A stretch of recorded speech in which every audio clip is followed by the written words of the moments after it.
everyone. Happy Thursday. Happy Thursday. Today was the last day of classes at school. So state exams start tomorrow for the remainder of the subjects.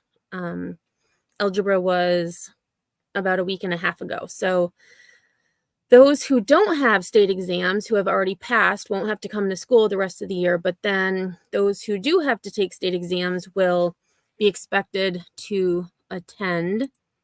And it's supposed to be very hot next week in the 90s, pretty much all week. So thankfully, they were able to move the testing to a different part of the building that is air conditioned. So hopefully that will help students do better. Hey, Lynn, how are you? Pookie, did the notification work, Pookie? I hope so. I hope so. So I do have a poll. Again, for those of you who may be here who don't know who Wade Wilson is, Wade Wilson is accused of taking the lives of two women in Cape Coral, Florida on October 7th, 2019, Christine Melton and Diane Ruiz. Both had been strangled, and Diane had endured much more blunt force injuries to her body, as it is alleged that Mr. Wade drove over her with a car several times.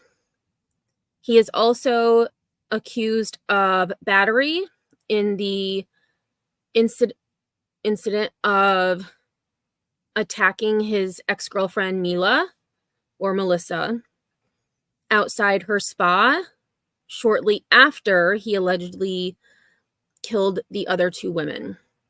He also faced a charge of burglary of a dwelling and petty theft. So he had 5 total charges. And so today we are going to listen to closing arguments and also hear the verdict, which both were yesterday. But again, we were a little bit behind, so we're listening to them today. I am not going to vote in the poll because I already know what the verdict is because I spoiled it myself. Well, actually, Court TV spoiled it, but it was in my YouTube newsfeed. So it was my own fault for looking, but I did not vote because I know the outcome. Hey, Truth Seeker, how are you? All right, so we're going to get started. Oh, good. The notification worked. Perfect. And I did share it on my community wall as well, just because I actually noticed the other day, I don't remember who I was watching, but I had thought about somebody and I said, oh, let me go see if they have any new videos. And I had been unsubscribed from them. And I was like, I never unsubbed. So it seems like it happens quite a bit, which is sad. All right, so we are going to start with, actually, let me get rid of my banner because the closed captioning gets covered up if I have that going. So this is the closing arguments, and closing arguments are about 45 minutes. And then the verdict itself is about 10 minutes. It was quite quick. And the jury, once they were given the case, they were handed over the case with the jury instructions. It took them just about 2 hours to come to a verdict. And again, because this is a death penalty case, the verdict had to be unanimous. Once Mr. Wilson, if he does go to the penalty phase, 8 out of 12 jurors have to vote for death in order for that to be his penalty. So that will be, I'm not sure When? Good question, Pookie. I do not know that because I didn't watch the verdict. I only saw the outcome, so I'm hoping that the judge will say that. But as we're listening, I will look at the court website to see if they have any updates on sentencing. Again, if he's found guilty. All right, here we go. So this is, again, closing statements. Good morning, ladies and gentlemen. This case was about killing for the sake of killing. He told detectives, I've already done it once. I'll do it again. But it's not about that he killed. Okay, so I hate to pause it so quick. One thing I forgot to mention is I did attempt to find different audio of the police interrogation or police interview of Mr. Wade when he was first arrested. Unfortunately, all of them were the same echoey, unable to hear. So I'm hoping that the prosecution will give more insight as, for example, he just said when he spoke with detectives, he stated, I've already killed once, I'll do it again. So I'm hoping he gives us more information on what was stated in that interview because unfortunately it was not easy to hear at all. Sinner, we weren't going to do the verdict, but that's okay.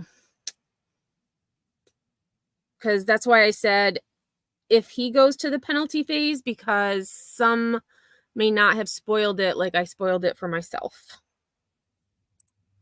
It's about how he killed. Blunt force trauma gained compliance for submission. Strangulation for silence.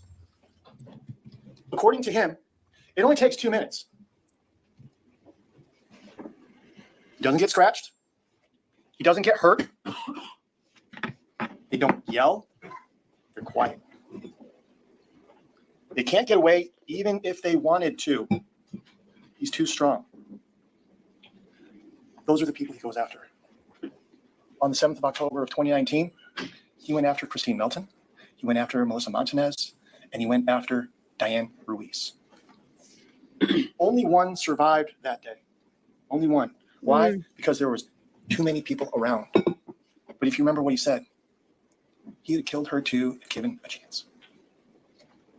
Now, I don't doubt that. What I expect the court to do is give you a series of instructions. What we need to prove to you that he did everything that we've charged him with. We've charged Mr. Wilson with first-degree premeditated murder.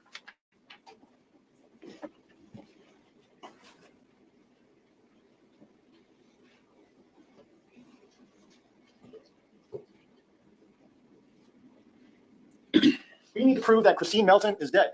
Hey, True Texan. There should be absolutely no doubt in your mind that Miss Christine Melton is dead. You heard from the medical examiner. You heard from Miss Christine Johnson. You even heard from Mr. Wilson himself. Christine Melton is no longer with us. The second thing we need to show is that the death was caused by the criminal act of Mr. Wilson. There should be absolutely no doubt in your mind Mr. Wilson did these things. Ooh, all the evidence corroborates what Mr. Wilson has told you in the course of the past day or two. And lastly, ladies and gentlemen, there was a premeditated killing of Miss Christine Melton. And what's interesting about the premeditation instruction, it says killing with premeditation is killing after consciously deciding to do so. The decision must be present in the mind at the time of the killing, and the law does not fix the exact period of time that must pass between the formation of the premeditated intent to kill and the killing. The period of time must be long enough to allow reflection by the defendant, and the premeditated intent to kill must be formed before the killing. So, that's a lot of words. Let me simple for you.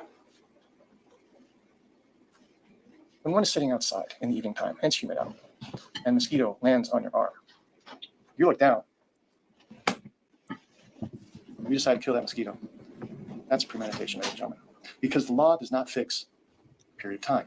You can go from that short period of time to as long as you want. Planning, whatever you want. But when we're talking about premeditation as it relates to Ms. Melton, ladies and gentlemen, it's also going to apply to Mr. Ruiz. Strangulation is the epitome of life slipping through someone's hands. Premeditation starts by placing hands on the throat of another. The application of pressure, squeezing the throat, not releasing until there is that one final breath that remains in that person. And what's interesting about that particular act, ladies and gentlemen, is that both people know that one person is going to die. Powerful. So when Minister Wilson decided to go ahead and inflict blunt force trauma upon Miss Melton, you heard about it.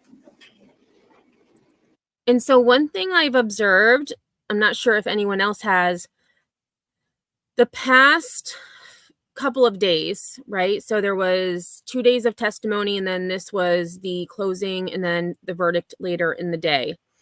One thing I noticed is that Mr. Wilson is breathing a bit more heavier today. He seemed pretty cool and, nonchalant, very smug, carefree. But today, he's breathing a little bit harder, at least in my perspective.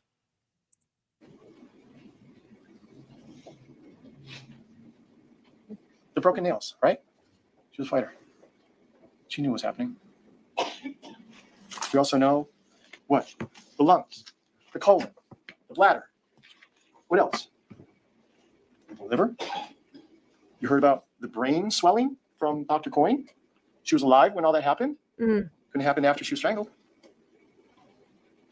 And then what do we also know? We also have compression of the neck. 2 marks. The deep hemorrhages that Dr. Hernandez talked to you about. Coyne and Dr. Hernandez told you that was all consistent with asphyxiation. It's another term for strangling someone, ladies and gentlemen. That is premeditation. That, ladies and gentlemen, is first-degree murder. Well, what do we know happened next? Well,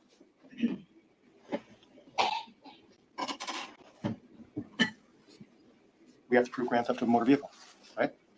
Grand theft of a motor vehicle is Mr. Wilson knowingly and unlawfully obtained or used never to obtain or use a motor vehicle, Christine Melton.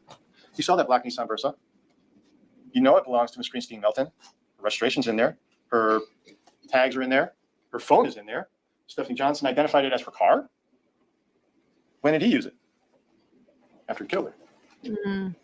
So, yeah, he unlawfully obtained or used her car. That element's been met. 2, he did so with the intent to temporarily or permanently deprive Miss Melton of her right to the property and benefit to it or from it and appropriate that property of Christine Melton to his own use or the use of another person entitled to it. Yeah, did that too.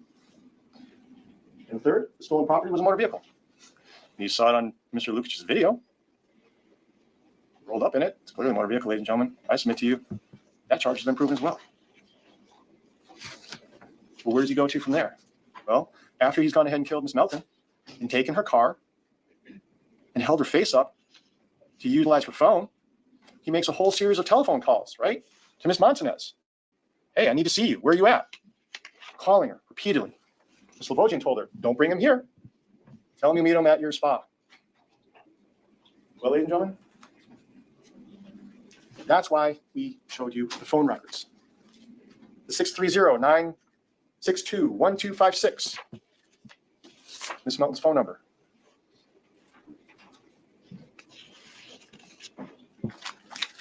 We also have Miss Montanez's phone number at 239-333-5924. Hey, Road Rash. And also what comes up later is this 239-200-8319 number.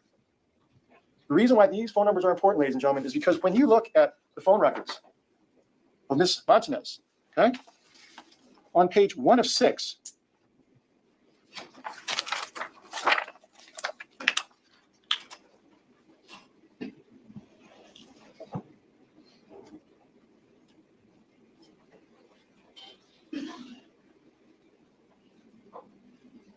you're going to see 200 numbers. You're going to see the 333-5924. You're going to see 333-5924. You're going to see Ms. Ruiz's phone number in Ms. Montanez's phone records.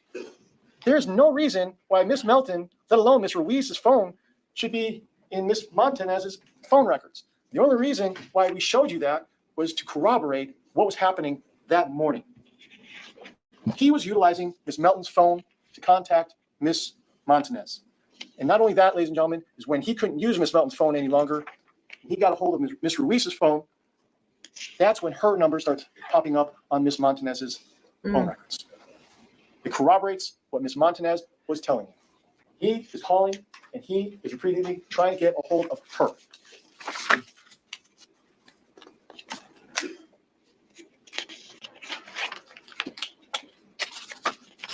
But what's interesting, ladies and gentlemen, is after he gets a hold of her, he just doesn't want to find out where she is or what she's doing. But what does he do?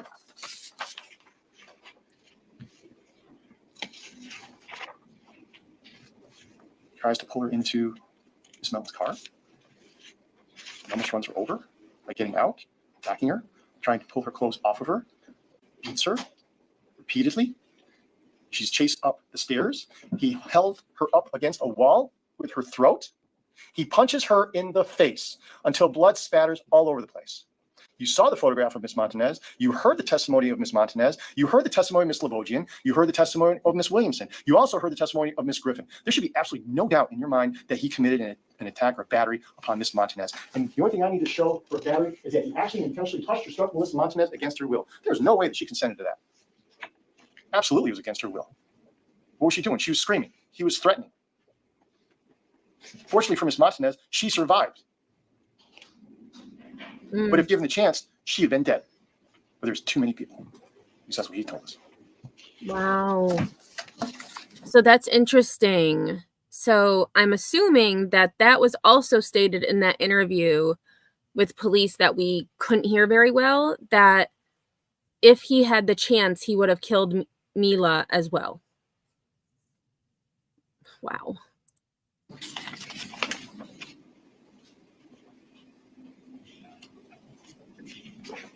That brings us to his next victim, right?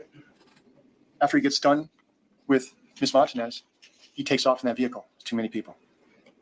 He heads to Cape Coral. He comes across a young lady who's on her way to work, dressed in a light blue shirt, jeans, dark shoes. Lures her to the car by feigning to ask for directions. Somehow manages to get her inside the car. He breaks her nose. He breaks her thyroid and neck cartilage. He also runs her over repeatedly. Why? Because after he had choked her, he claims that she somehow was still alive because she also was a fighter, ladies and gentlemen. She had multiple rib fractures. Dr. Coyne told you there was no way left unattended that she would have been able to survive. And he ensured that was going to happen, that she did not survive. Why? Because he's the one who placed her on that empty lot, under those shrubs, under that tree, to make sure that no one would find her. Luckily, when law enforcement was looking up in the sky and just happened to be in the area and they saw that single vulture that was circling, that's what led them to finding Miss Ruiz. And how was she identified, ladies and gentlemen? Jeez. She was decomposed after only a couple of days of being out there. Insect activity, animal activity, weather. Her husband had to identify, her fiance had to identify the ring. They identified her by the tattoo on the back. Diana Ruiz is dead. Death was caused by Mr. Wade Wilson. And there was a premeditated killing of Diana Ruiz. Once again, ladies and gentlemen, strangulation, placing the hands around someone's neck, and watching that life slip through the hands and the other person seeing their life leave them. Premeditation. There should be absolutely no doubt in your mind that this was first-degree premeditated murder. He even told you in his statement. She was scared. She wanted to be dropped off. If you listen real closely to that statement, he also said he knew he wasn't going to drop her off. He was going to kill her. He already had it in his head. Why? Because he already killed once before. He was going to do it again. And true to his word, he did. So, ladies and gentlemen, I submit to you, we've established first-degree premeditated murder by Diana Ruiz. Where does he go from there? He goes to Joe's Crab Shack, right? Because Officer McCormick received information regarding the battery of Miss Montanez. He's confronted there. He plays dumb. He doesn't know anything about a battery. But what does he do? He leaves. He's not sticking around for that. Nope. Where does he go? he goes to Mateo Graphics. One of the other people he knows, Mr. Lukic. Hey, can you help me out? I need a plane ticket. I need a taxi. I need to get out of town. Why? Because I just killed people. I just killed some people. He was frantic. He only had a pair of pants on, blood on him, no shirt, no shoes. Law enforcement gets there. What does he do? He doesn't stick around. He leaves. Where's he go? He goes to the Amlin residence, right? Unfortunately for Miss Amlin, she left with her husband back to Columbus, Ohio. And he's decided that he needs to do something, right? What does he do? He enters the structure owned or by or in the possession of Fanny Amlin. We know that. How do we know? You saw the broken window. You saw the screen removed, right? He gets in. He gains entry. At the time of the entering structure, he had the intention to commit theft in that structure. Of course he did. He helped himself to some food. He helped himself to some drink. There was different clothes that were laid out. He needed to figure out what he's going to do. What does he do? Contacts his dad. Hey, can you help me out? I need to get out of here. Can you send me an Uber? I need your help. Dad's conflicted. Dad, fortunately enough, does the right thing. He contacts law enforcement and he contacts Mr. Wilson and encourages him to give the address and location of where he is.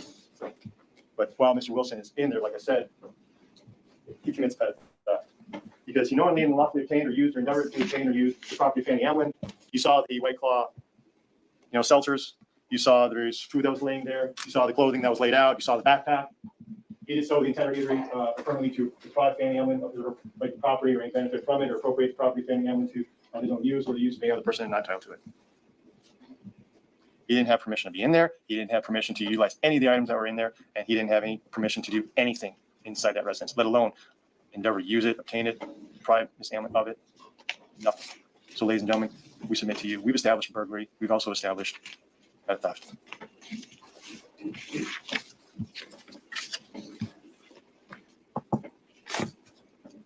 Now, ladies and gentlemen, over the past few days, you've seen and heard a lot.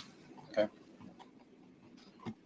What we're asking you to do is to take all of that and put it together. We submit to you that you should only come up with one conclusion and one verdict in this particular case. Because, ladies and gentlemen,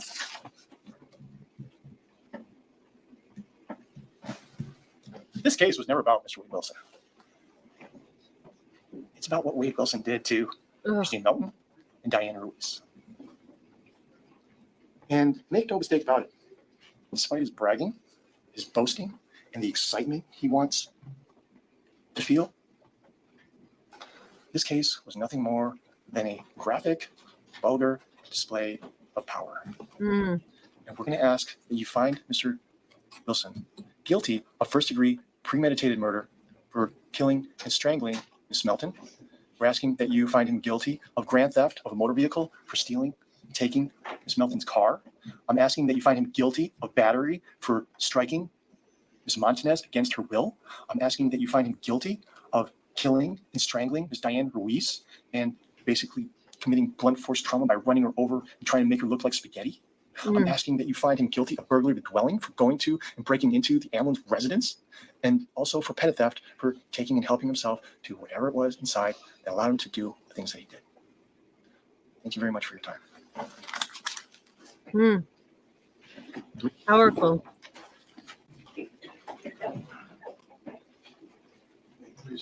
Counsel. Yes, First, on behalf of myself, Mr. Shirley, and even Mr. Wilson, I want to thank you for the attention you've given through these proceedings. I know there's been some portions that have been rather rough, so thank you. I want to get up here and I want to argue about premeditation. I mean, I'm not arguing whether these ladies are dead. We're not arguing, but the premeditation. First off, let's go through the timeline. He and Jason Shepard meet Miss Melton and Amy Slobodian, I think her name was, at the Buddha.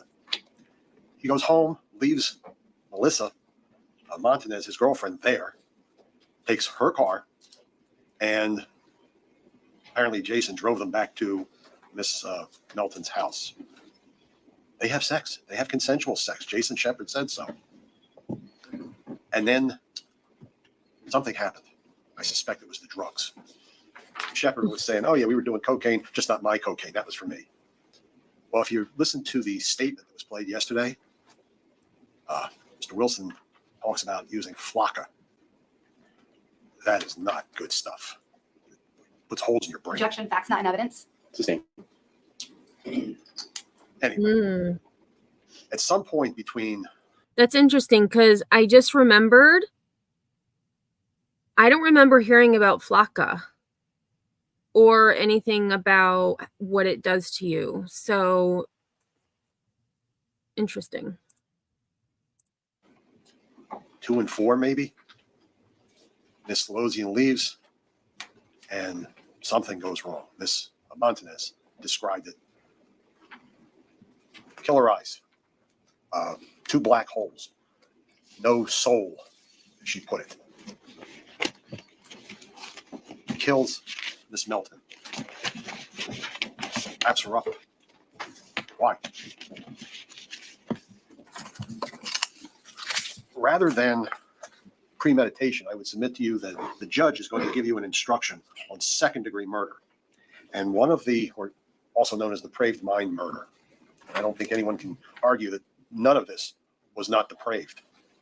But in order to commit second-degree murder, there must be an unlawful killing by an act imminently dangerous to another, no one's arguing that, demonstrating a depraved mind without regard for human life.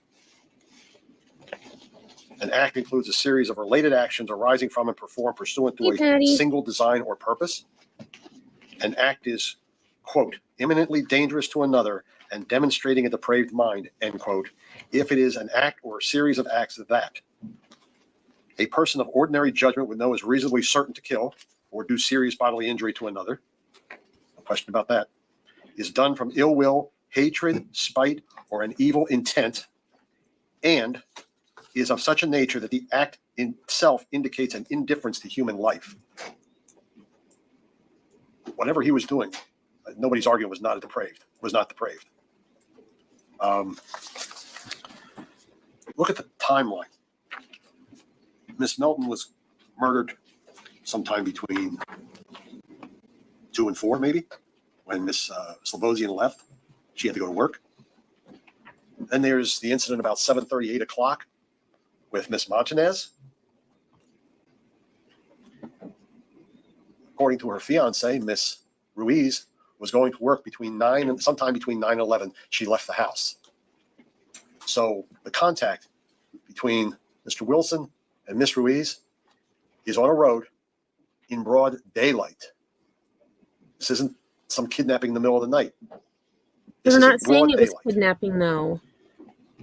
And so, I'm sorry, they're not claiming he kidnapped. He's charged with murder.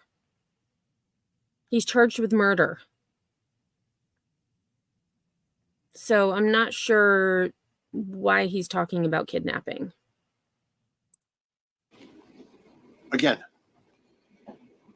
it's almost a carbon copy of Miss Melton. Again, running over the body 10 to 20 times. Nobody's saying that's not depraved. Wait, 10 to 20? I don't remember hearing that either. Jesus. We're not arguing he didn't do it. There's solid evidence that he is responsible for those 2 deaths and the battery of Miss Montanez. Oh, wow. Miss Montanez's testimony. You need to think about that, whether this was premeditated Miss Melton had sex with him. He could have just gotten up and left or stayed with her. Instead, he murders her. That's not clear thinking, shall we say. I'm not arguing insanity. I'm just arguing that the state's claiming premeditation, and I'm saying he's whacked out. He's just out of his mind for any of this. Anybody who murders is out of their mind, in my opinion. The only other point I'd like to make is the burglary. Okay. Burglary of the Amlin house. The second element. At the time of entering, not after you're inside, at the time of entering the structure, Wade Wilson had the intent to commit theft in that structure. No, he was hiding from the police. Remember, this was after the incident with Officer McCormick. He helped himself to the food. I'm not claiming he didn't commit petty theft, but reason he went into the house is because he was hiding out from the cops. So I don't believe you had a felony. You had a burglary. The judge is going to advise you about a lesser charge of trespass. Again, I respectfully request that you consider whether I this agree, was Lynn. premeditated or depraved mind murder. Now, based on the rules of procedure, I don't get a chance to come back up here. The state does. So I need you to consider what they're going to argue to you in their closing argument, because I don't get a chance to rebut it. I thank you for the attention you've given, and appreciate your assistance in this case. Thank you. May it please the court? Yes, ma'am. Counsel?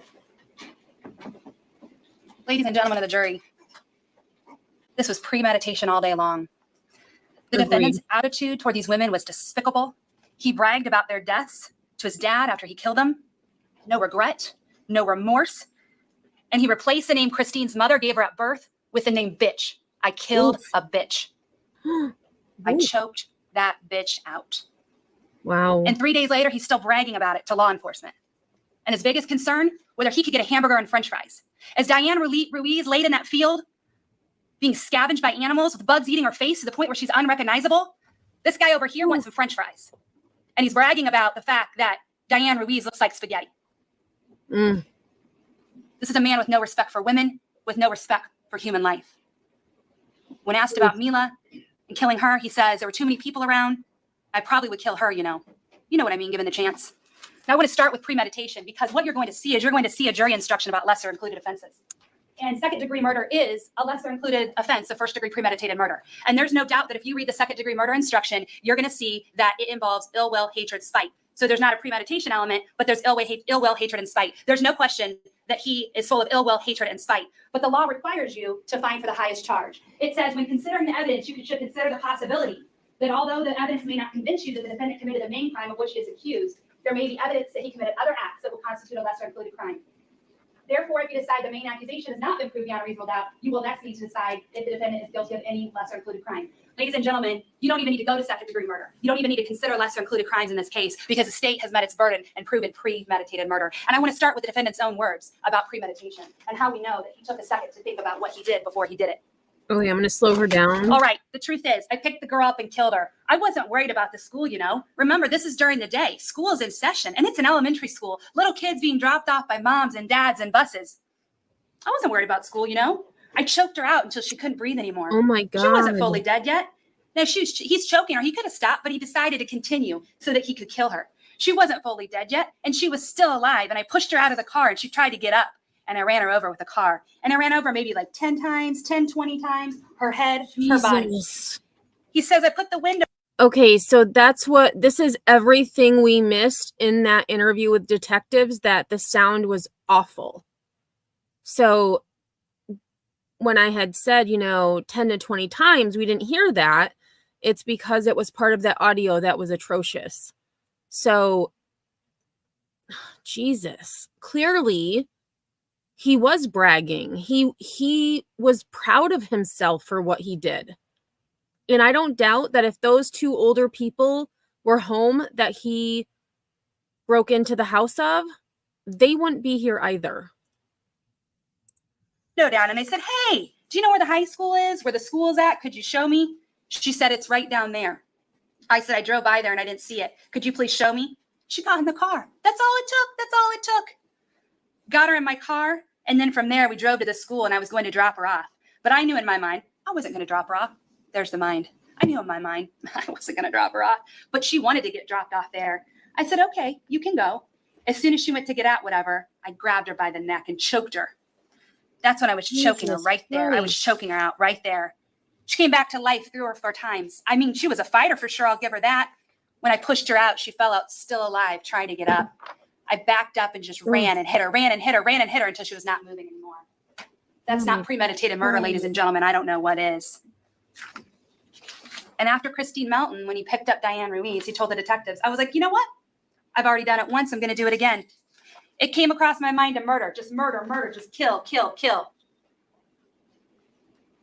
He talks about, I could get sex with her and then I was going to kill her. This is going to sound weird. I'm just really horny. So I was looking for an easy piece of pussy and saw her walking and she was strolling or whatever early in the morning. So I was like, whatever, I'll give it a shot. When I give it a shot, it usually is 9 times out of 10 works for me. And it did, you know. Fuck it, I should kill her. Oh my God.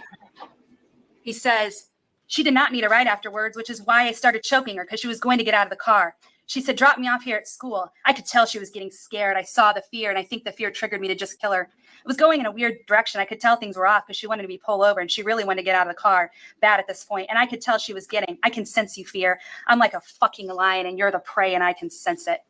They can't get away from me even if they wanted to. I'm too strong. I mean, I don't look strong maybe necessarily, but I can, believe it or not. I'm not trying to be mean. I can take either one of you guys down. And this is what he's telling detectives. He's locked up in the Lee County Jail, confessing and bragging to the detectives about these murders that he committed. Not only do you have his own words, all the evidence shows premeditation. Remember when he told his father about murdering Christine, he says, she's just sleeping there. They had sex. Remember, this is 6 a.m. Stephanie Johnson has already left. He sees her asleep after a night of going out, having a good time. And he says, I decided I was going to kill her and I got on top of her. Again, ladies and gentlemen, this is classic premeditation. And there doesn't need to be any length of time. It can be just a short swapping at a mosquito. Defense also alluded that, there's drugs and alcohol and he was on these drugs. That's what he says. But nowhere in the packet of jury instructions are you going to hear or are you going to read when you take those jury instructions back with you that drugs or alcohol is a defense to murder or a defense to premeditation. Stephanie Johnson went out drinking the night of October 6th. She went to work the next day. Jason Shepard went out drinking that night and he did a line or two of cocaine and he went to work the next day. And Wade Wilson went out drinking. He did a line or two of cocaine and he killed 2, almost 3 women the next day. Using drugs or alcohol as an excuse for injury or death to anyone is insulting. And you'll find nowhere that the law allows that as an excuse. Think about how he was acting. He's at Mateo's Graphics. Why is he there? He's not just out of his mind talking nonsense. Now, our witness, Mr. Lukic, thought he was out of his mind because he's saying he killed 2 women. That seems pretty crazy. He doesn't think that that's probably true. He did, in fact, know it was true. But he's there to get out of town. He's there for a plane ticket or a bus ticket. This is someone who knows exactly what he did. He's not on some kind of drug where he doesn't know or he doesn't know what's happening or what's going on. He knows exactly what's going on. And he knows he needs to get the hell out of Dodge. And long after the high of any drugs or alcohol could have worn off, he's calling Daddy. Dad, I need you again. I need money. I need to get out of here. I need you to come pick me up. I need you to help me. And he's bragging to his dad, wanting his dad to be proud of the women he killed. And then 3 days later, when he's in custody and he's on no drugs and no alcohol, what does he do again? He's bragging to the detectives. All those quotes I just read you, those were all 3 days later. Wow. When he has no access to any of that. Defense tries to say, he's crazy, he's out of his mind. And the defense, talked about mental health and that being an issue. Again, that's not a defense in this case. There's no evidence of any mental health disorder. There's no jury instruction that's going to excuse him. Any reference of it by the defendant in a statement is simply an excuse to try to justify what he did. He had no issues going out and having a good time at the Buddha that night. No issues picking up a beautiful young woman at the bar. No issues having sex multiple times. No issues getting exactly what he wanted. He wasn't hallucinating. He wasn't hearing voices. He wasn't confused about where he was. He wasn't confused about anything that night. In his own words to law enforcement, he was a fucking lion and they were the prey. And he could sense it. He liked knowing that they were in fear. He liked knowing that they wanted to get away and he was not about to let them. And he knew enough that night to give a different name. He was JR or Junior. He wasn't Wade Wilson, the killer. And he knew after killing someone, he should get rid of the body. He knew that after killing someone, he needed to get out of town. And as he watched the officer search for him, he sat in the Amlin's house, drinking White Claw, eating food, using his dad to help him escape. As humans, there's a desire to make sense of it all, to watch the news and come to some understanding of why, to have answers to suffering, and to look for some explanation, to look for a motive, to explain why people do what they do. But that's why the state doesn't have to prove a motive. If you had to sit and find a motive or an explanation or an excuse for Wade Wilson's behavior, you'd be in the jury room for years, because there's no explanation, no justification, and no motivation that could ever explain the suffering and death inflicted on Christine Melton. The suffering he caused to her best friend, Stephanie Johnson. The suffering he caused to Christine's cousin, Samantha. Or the suffering he caused to all her family and friends. There's no explanation and no justification and no motivation that could ever explain the suffering he caused to Diane Ruiz. The suffering he caused to her fiance, Scott. The suffering he caused to her son, Brandon. The suffering he caused to the rest of Diane Ruiz's family and friends. And there's no justification for the fear and the pain and the injuries he inflicted on Mila Montanez. And any explanation he may have given to law enforcement creates no justification. This defendant is guilty as charged, and we ask that you convict him of all of the crimes the state has alleged. Thank you. Wow.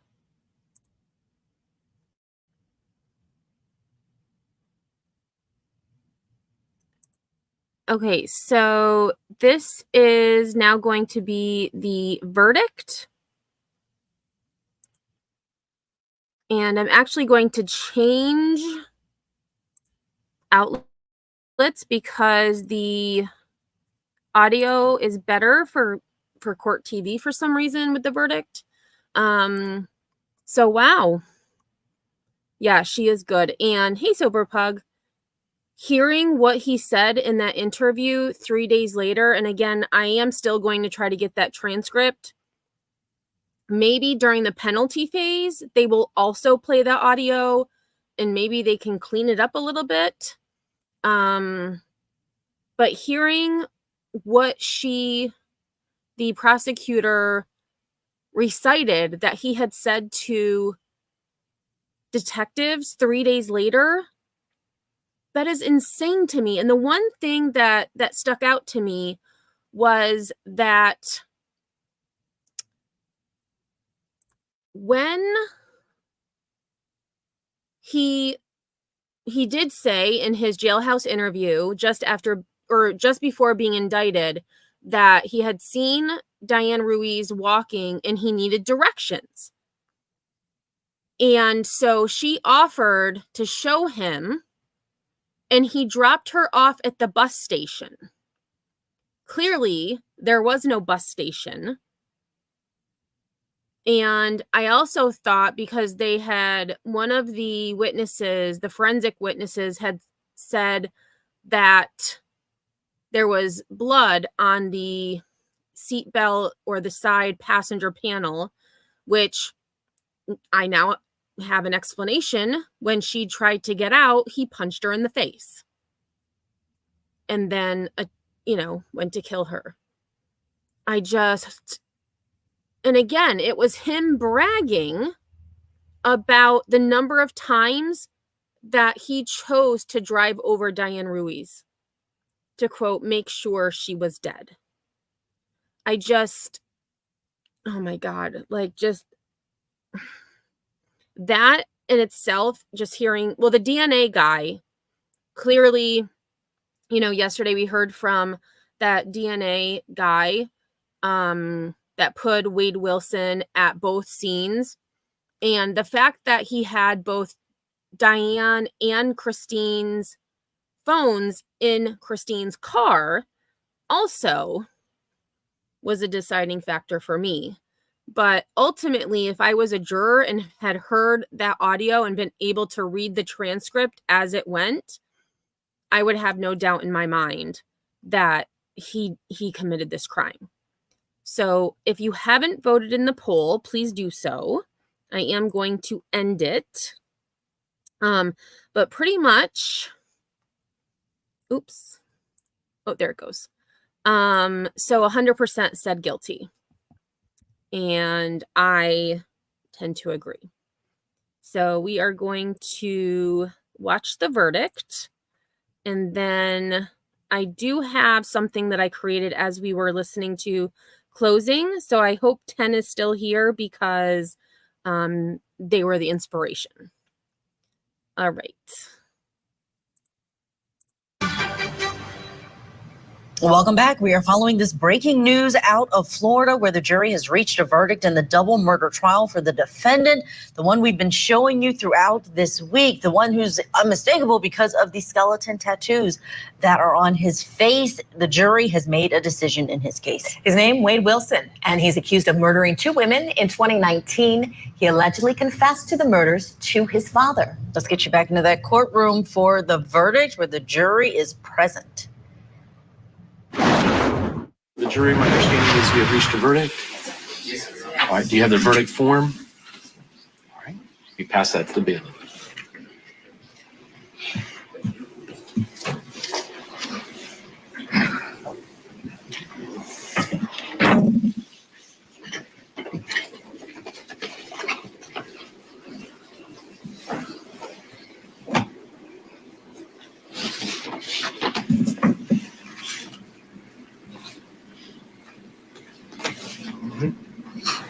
The verdict form appears to be in order. I'll have the clerk publish the verdict. In the Circuit Court of the 20th Judicial Circuit, in Lee County, Florida, criminal action. State of Florida versus Wade Wilson. Case number 19 CF 0568. Verdict. We, the jury, finds as follow as to the defendant in this case.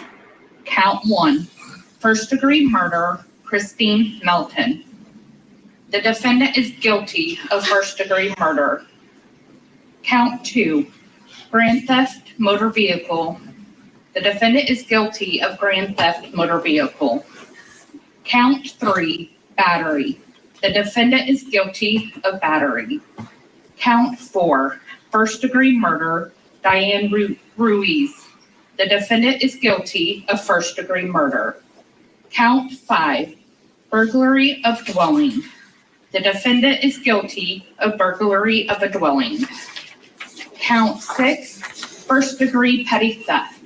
The defendant is guilty of first-degree petty theft. Dated 6/12/24, so say we all, 4-person. All right, does either party wish to have the jury polled? Yes, please. All right. Just one number. All right, we just heard the verdict in that case, and as it was being read, we did not see any emotion from the defendant in this case, Wade Wilson. We saw some camera shots over there for the people that were in the gallery. You could see that they grabbed each other when that first guilty verdict was read on Christine Melton. Why don't we bring in our guest to discuss what's happening in this case as we just received this verdict. Criminal defense attorney and former district attorney Matthew Mangino. Okay, so maybe I didn't think they were going to talk through all of this. We'll see how far they talk. Maybe they won't. Really no surprise here. We did see defense counsel trying to get jurors to think that this could be second-degree murder, arguing that there was no premeditation here. What are your thoughts? Well, I agree. This is no surprise. I mean, the jury deliberated for 2 hours and it's guilty across the board. I mean, this is a defendant who bragged about killing these women. His own father testified about him bragging about the manner in which he killed these women. In fact, he said something to the effect that, you know, he ran over one of the victims with his car so many times that she looked like spaghetti. So this is not somebody that jurors are going to feel, sympathetic toward and say, well, oh yeah, he's under the influence of drugs and that's why he did it. That's not really much of a defense, trying to say that it wasn't premeditated. It's not an insanity defense. They made that clear. And so it really lacks any substance in terms of a defense. And that's why the jury came back so quickly. Yeah, really, the substance of this defense will be for this penalty phase that is coming. These jurors, they are not done with their service. We understand that the court is going to take a week-long break in between this guilt phase and the penalty phase. Matthew Mangino, your thoughts on what is going to be on the table when this penalty phase begins? Everything here. Sorry. Well, the prosecution is going to move forward with this jury who's been death qualified. So each one of these jurors have said they could impose the death penalty if the law requires it. Oh, wow. That's something I guess I didn't realize, is that these jurors are going to follow the case. I think I heard that right. They're going to prove aggravating circumstances that exist in this case and why he should be sentenced to the death penalty. The defense is going to have to put on mitigation. They're going to have to put on mitigating. The ex-girlfriend had said he was 6'6". And I do believe he has a vest on as well, because in one of the videos I had seen, you could see, like, when he moved, it was kind of, you could tell that's, I assume he has a vest on. Maybe not, but I think he does. Hey, Tessa. I'm from that area and it's gotten crazy there. Lee County, Florida is also the hottest with hit and runs. Wow. Yeah, my parents used to have a house in Cape Coral. So I know the area somewhat. I didn't go down there a whole lot, but I know it's growing at an exponential rate. It's just incredible.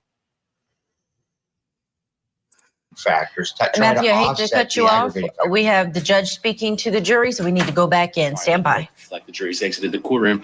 All right, so procedurally, I wanted to find out from the parties what their preference was at this point towards scheduling and what to tell them as far as when to come back. I know we talked about it previously. I just want to make sure. But I would ask that we have them back here at 9 a.m. on Thursday for the penalty phase proceeding. Oh, yeah, so they are going to Okay, follow and are you the requesting court to adjudicate at this time? Yes. Okay. Anything? I agree with the scheduling, 9 o'clock Thursday morning. Thursday morning. Is not going to be possible, you don't think, to start on Wednesday? Right, No, Wednesday's a holiday. I have one, I don't know if court would be open. professional scheduled here on Friday. I have another one Tuesday, Monday and Tuesday. Okay. A third one Tuesday. And then obviously the state has the opportunity. Okay, fair. That's fine.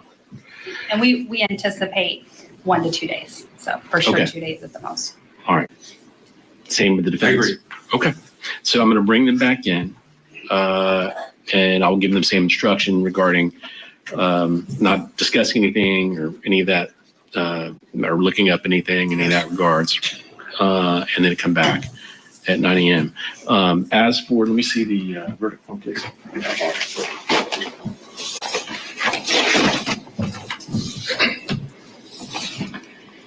Mr. Wilson, as the jury has found you guilty as charged under each count under the indictment, I do adjudicate you guilty of first-degree murder of Christine Melton. I adjudicate you guilty of grand theft motor vehicle. I adjudicate you guilty of battery. I adjudicate you guilty of first-degree murder of Diane Ruiz. And I adjudicate you guilty of burglary of a dwelling. And I adjudicate you guilty of first-degree petty theft. We'll bring the jury back in. I'll tell them to come back next Thursday. We'll bring them in. All right, so June 20th. Judge, they would also like to have certified copies of Mr. Wilson's fingerprints taken at this time. We'll do that after. Thank you, Judge. And the prosecution did say 1 to 2 days. The justice for these two women in this conviction. Matthew Mangino, I cut you off earlier, but I wanted you to pick back up where you were talking about those mitigators, because we heard the defense say they are going to put on witnesses, something they didn't do in the penalty phase, in the guilt phase, rather. Oh, interesting. Right. So this case now, Julia, is all about trying to save his life, trying to prevent the death penalty. And the way that the defense has to do that is by presenting mitigating evidence and, reasons why, he shouldn't get the death penalty. It might deal with mental health. It might deal with his upbringing. It might deal with, his family, any issues that he's had that can be presented to have the jury impose life without parole. Yeah, let's go back into court. What we call the guilt phase of the proceedings. It's now time to schedule what would be called the penalty phase. I previously instructed you on that when we first started. You were under the same orders I previously gave in terms of not doing any research, not looking up anything, discussing anything about this case with anyone, including close family members and even among yourselves at this point. Your deliberations are complete, but we're going to have you come back for the penalty phase to do not discuss anything else at this point, even among yourselves and, like I said, with anyone else. Don't watch local news television. Don't read any local newspapers. Stay away from any kind of internet articles or anything else regarding this case. Does everybody understand those instructions? All right. Can everybody follow those instructions? All right. So we will have you come back. We expect the next phase to take place next Thursday and Friday. And so we would have you come back next Thursday morning at 9 a.m. That is June the 20th at 9 a.m. And the bailiff will show you where to meet for that. So remember those instructions and come back June 20th at 9 a.m. You may go.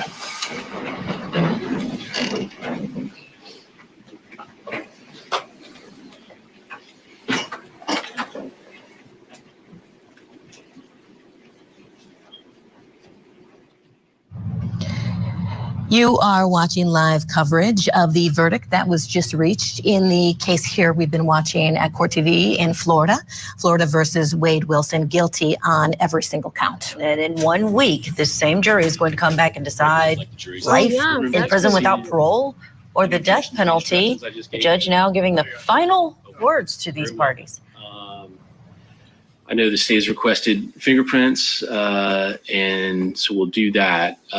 Do we need 2 sets? Yes, Judge. Okay. All right. Any legal objections to that? No. Okay. Anything the court needs to address prior to recessing until next Thursday?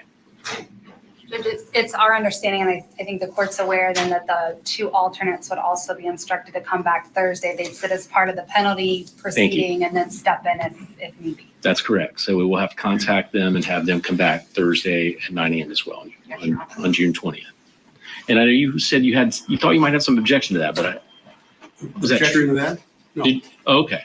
All right. No, that's fine. I had filed a motion with regard to payment of my mitigation expert for lodging and the like. That's pending. I haven't heard from JAC yet. I'm going to go ahead and send you an order. Okay. And then we'll just deal with it. Okay. Thank you. Any other matters the court needs to address? No, Your Honor. I have a Yes. question. As far as the evidence, Yes. will we need it for next week? Yes. Yes. Yeah, bring all that back. And also I have the bailiff collect all the notebooks back there and bring them to me. And then I think they would start with new notebooks for the penalty phase. I don't know that they would use these notebooks. I'm not sure. We have to look into that between now and Thursday. But I'll collect them and I'll hold them until next Thursday. I think they can use them, but we'll look into it. Okay. Any other matters? No. Okay. All right then. Mr. Wilson, you'll get fingerprinted and we'll see you back here next Thursday, June 20th at 9 a.m. I'm going to have to move that screen. This court is remanding Mr. Wilson to the custody of the sheriff's office. Yes, and Mr. Wilson be remanded to the custody of the sheriff, be held without bond. Thank you, Your Honor. We're going to bring back in Matthew Mangino just to talk about, as we keep these live pictures up, Wade Wilson guilty on all charges. Matthew, can you kind of talk with us a little bit bigger picture? You see cases like this. Okay, so I'm going to stop it there because I'm not really interested in hearing the expert speak on something that hasn't occurred yet. So again, Wade Wilson, guilty on all charges, which I feel like we all saw coming, just based on, what I did hear during the witness testimony and also listening to his jailhouse interview way back in 2019 before he was indicted on murder charges. His story just didn't make sense. And the other thing I thought about when the prosecutor was reading some of many of the things he said to detectives during his interview, he's a storyteller. Just like with the reporter he spoke to, I believe her name was Rochelle. I could be wrong, but I have Rochelle in my head. He said, "I'm only going to tell you the first part of the story." And then she had a follow-up question just to confirm things, and he just kept talking and kept talking. And a 15-minute conversation turned into a nearly hour conversation. And he likes to talk. It seems like he likes to brag. He likes to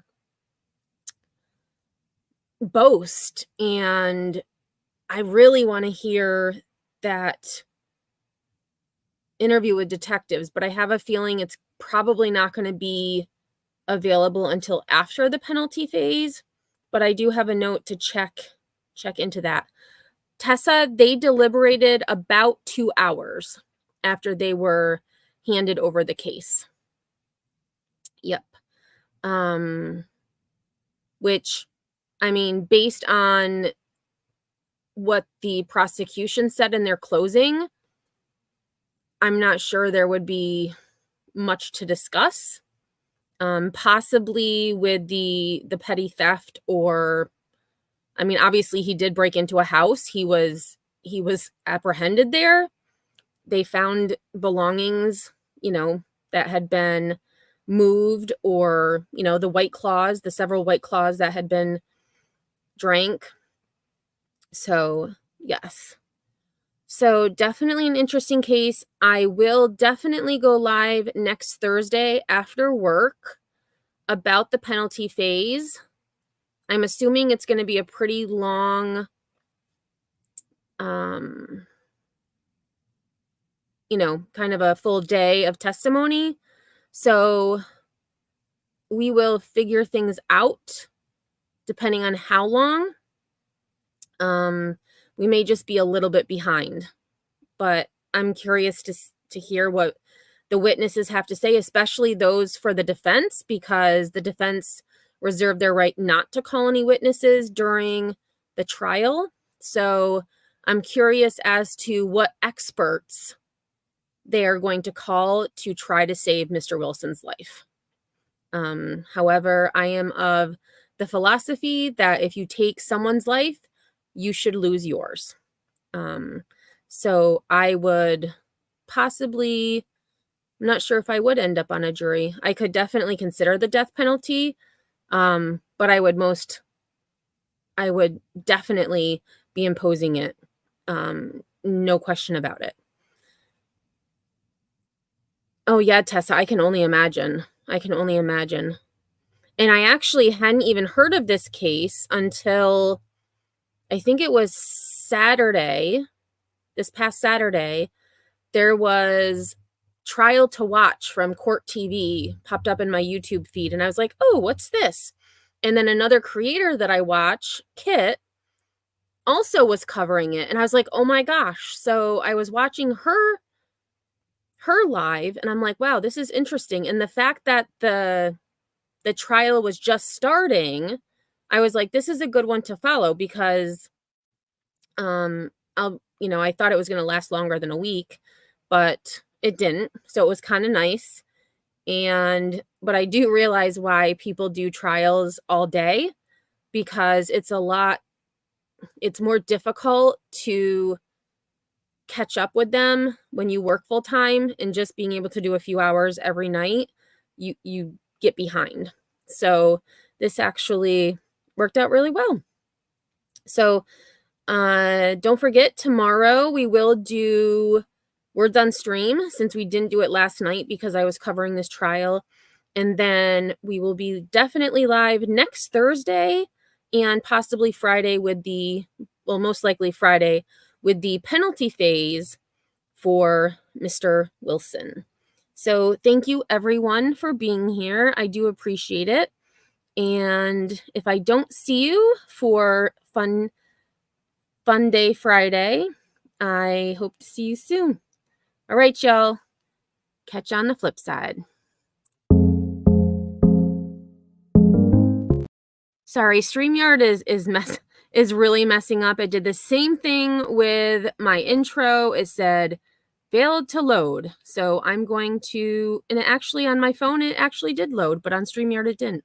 All right, y'all. Peace.